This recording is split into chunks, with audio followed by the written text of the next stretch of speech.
So this is the first of a two-part segment on roses, and roses are the one, not the only, but one of the only. It was the original plant that flowers all summer long and then comes back next year. Now you're going to see, like, there are, I guess, rule breakers to every rule, and that in roses are no different. So what type of roses? You're going to go, I want to buy roses. Well, okay, that's a good start, but do you want climbing roses? Well, I don't know. Climbing roses are actually a cross between other types of roses. Now, hang with me. But they have to be supported to climb. And that's either a trellis or a fence or to support onto a structure. It's not like they're going to adhere and form roots where the stems touch the trellis. It needs to be anchored in and tied on. And you need to do that carefully. And we often jokingly talk about using pantyhose, but it creates a wider surface area to hold on to that stem rather than something like either wire or a something like rope or string, because that will cut into and possibly girdle the rose itself. So there's climbers and there's ramblers. Just go with climbers. Now, ramblers are an older type of rose, and where they're going to flower once. They're kind of like a wild-looking rose where it grows on clusters. It's not a big flower. I personally, if I'm growing a rose, I want it to look like a rose. So climbers will have a larger flower, and it will blossom from spring to fall. That's what I want. Ramblers bloom, and I get covered in flowers in spring, but it's pretty much one and done. Now, David Austin English roses, and that they're absolutely beautiful, that there are some climbers in that line. And English rose has a larger, they call it a cabbage type flower. That to me is an injustice because it's so beautiful, very fragrant, and that they will rebloom like modern roses. Now, Floribunda roses. Okay, Floribundas were introduced in 1930.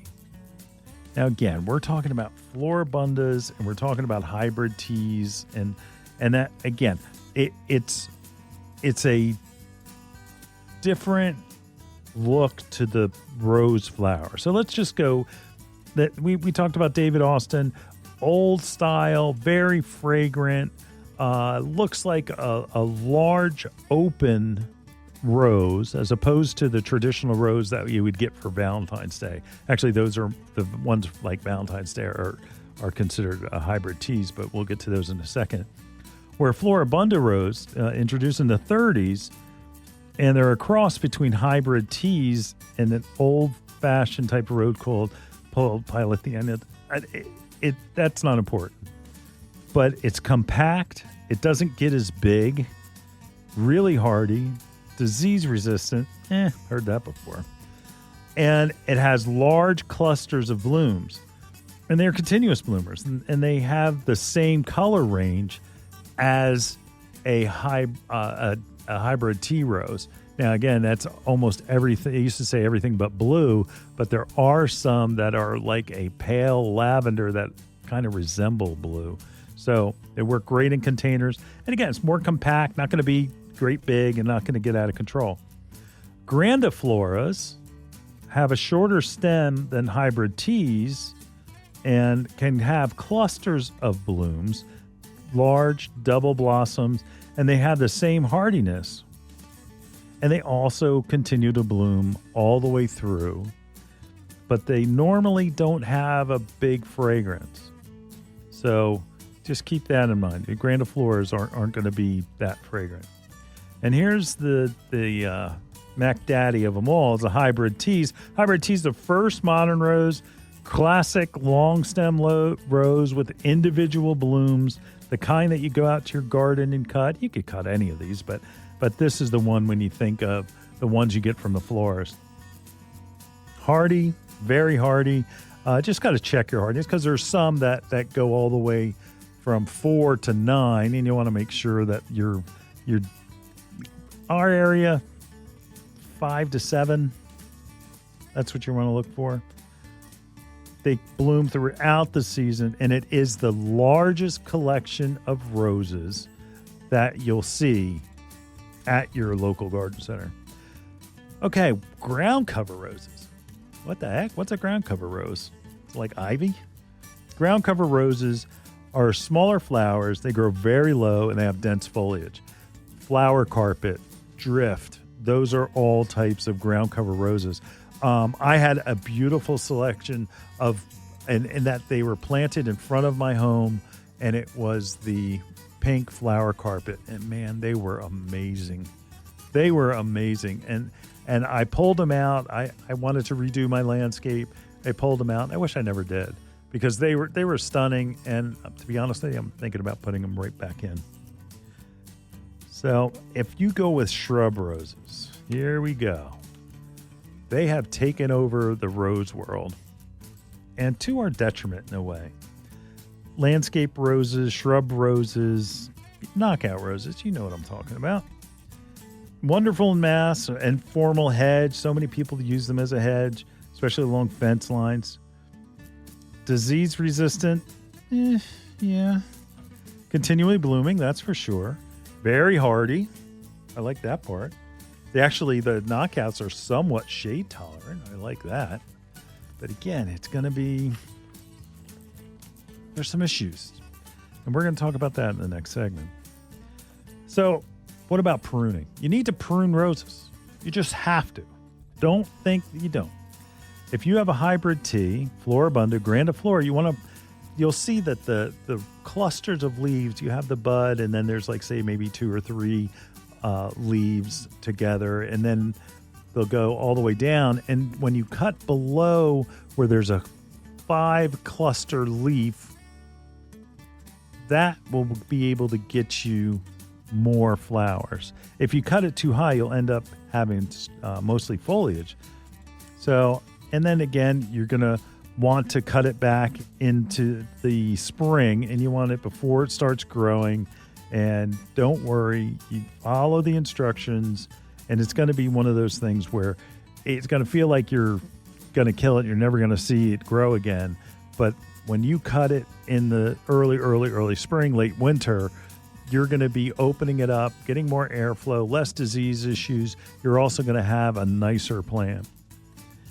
Any of the replete modern shrub roses, okay, and again, we're talking about all of our favorite knockouts and such, they should get cut back, and you'd be surprised. Don't think that you're going to knock them out and they're not going to come back. You're going to thin out the branches, and you're going to cut it in half. It will flush out, and you'll be that much better off when you have them come back in the late spring and summer. All of a sudden, there'll be more blooms on it than you could imagine. Now, climbing roses, do not prune climbing roses for the first 3 years. Only remove any dead canes, anything that's diseased. And after 3 years, you want to cut back the lateral. So stuff that's growing horizontally, and you want to kind of make sure that you're cutting it so that you can keep it on that structure that you have it mounted to. And you want to cut it back to where it only has about 6 inches, 3 buds or so. And on a mature climber, you want to selectively thin out old canes by cutting it all the way down to the base. So you got to follow these things, because again, it's not like that climber. It's not like a clematis, where it's all herbaceous. This is something that is actually a woody plant that you're making those canes real long, and that they can be, some varieties get to be up to 20 feet. Now we're going to go back to knockout rose for a second. They're going to get to be up 3 or 4 foot wide on their own, but you want to cut them back in the early part of the years, all the way down in late winter. So this is a winter pruning project. You cut them back to about 12 or 18 inches. And then there's the petite knockouts, you cut back to about 1/3, and that they will do so much better. So much better.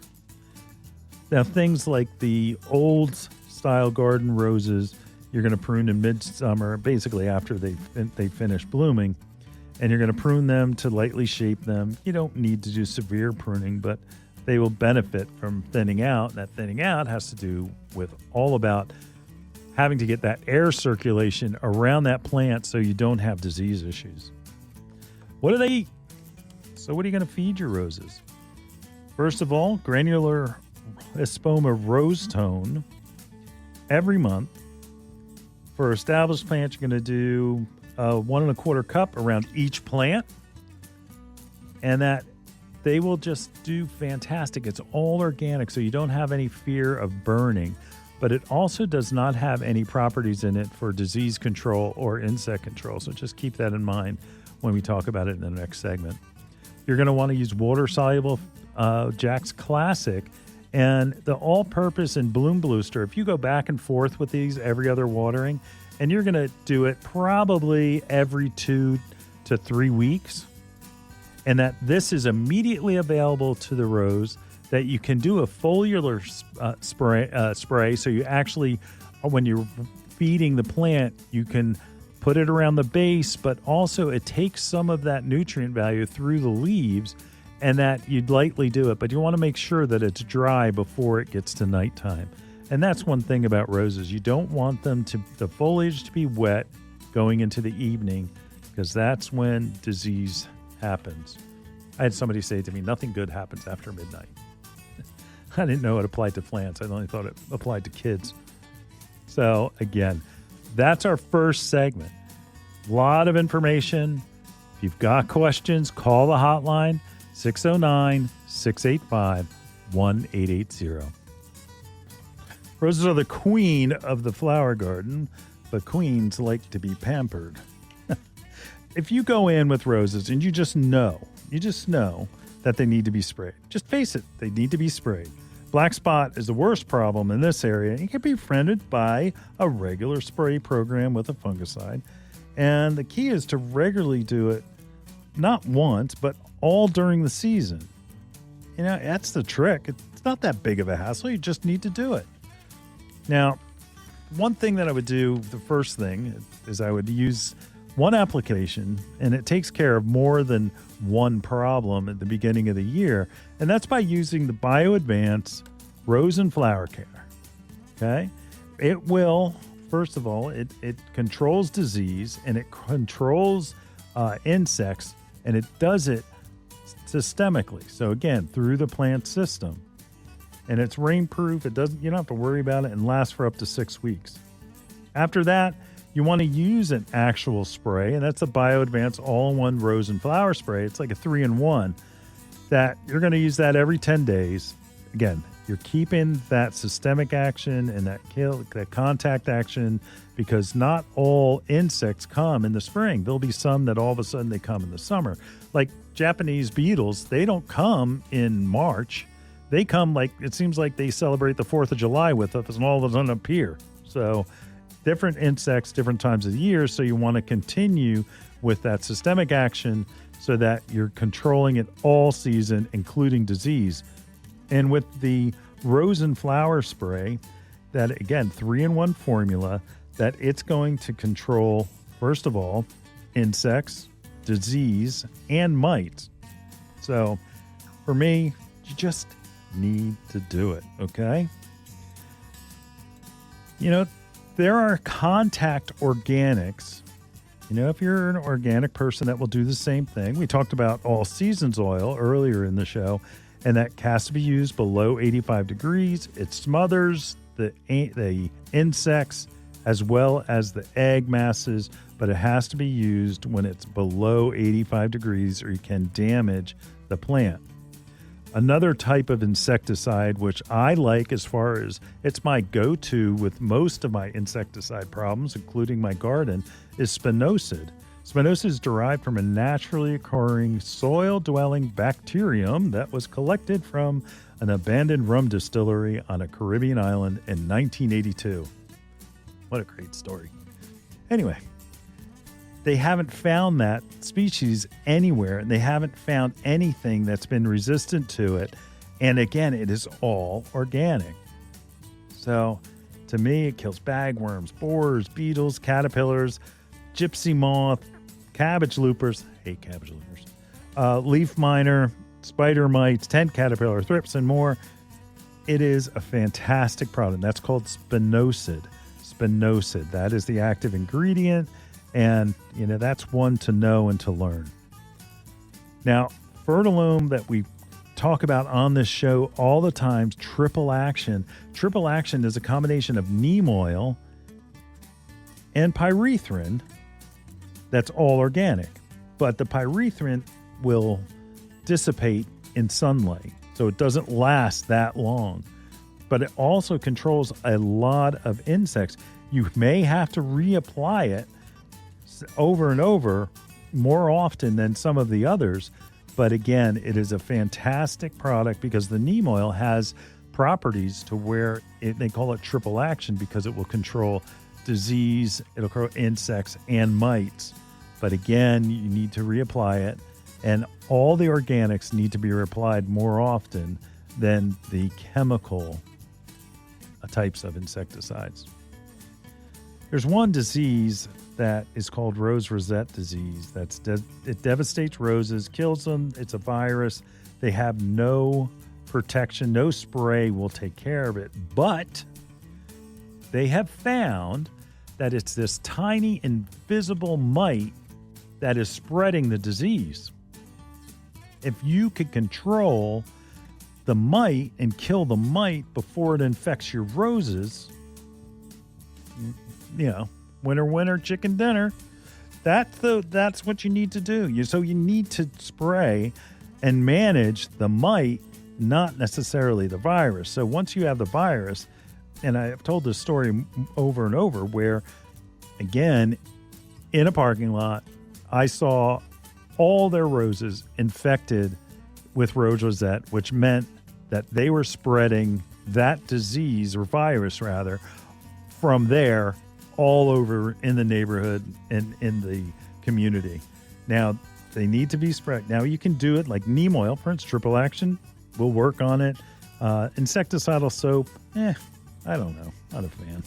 But also there is a spinosad soap that will work. That I'll buy into. So again, there are ways to control it, but you need to control the mite to control the virus. Hope that's understood. If you've got questions, roses can be confusing. But again, there's a lot of good information out there, and especially from Bloomers in the Garden. Call the hotline 609-685-1880.